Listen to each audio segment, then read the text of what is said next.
Десетина случаи на семејно насилство само во последното деноноќие регистрираше Министерството за внатрешни работи. Случаите се пријавени во Скопје, Охрид, Тетово, Куманово, Струмица, Прилеп, Кавадарци и Велес. Уапсени се 7 лица, а со двајца извршен разговор.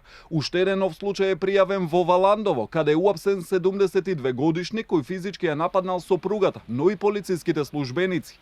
Во семејниот дом физички ја нападнал неговата 68 годишна сопруга и нанел повреди на телото.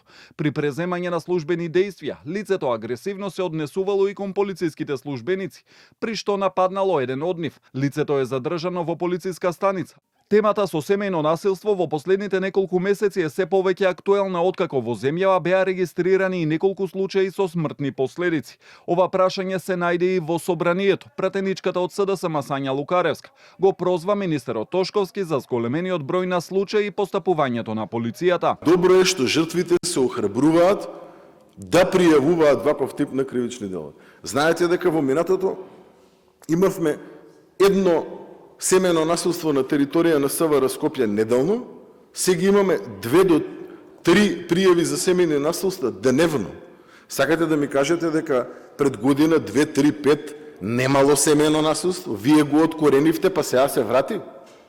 Тоа сакате да ми кажете? Не, жртвите се охрабрени да пријават во Министерството за внатрешни работи. Еден од последните случаи со смртен исход беше на почетокот од месецов во Тафталиџе, каде настрада Ивана Јовановска и нејзината малолетна ќерка. Обвинителството го товари нејзиниот сопруг Стојанче Јовановски за наведување на самоубиство. Тој е обвинет и за телесни повреди сторени како продолжено семејно насилство и загрозување на сигурноста. Судењето е закажано за 30 март.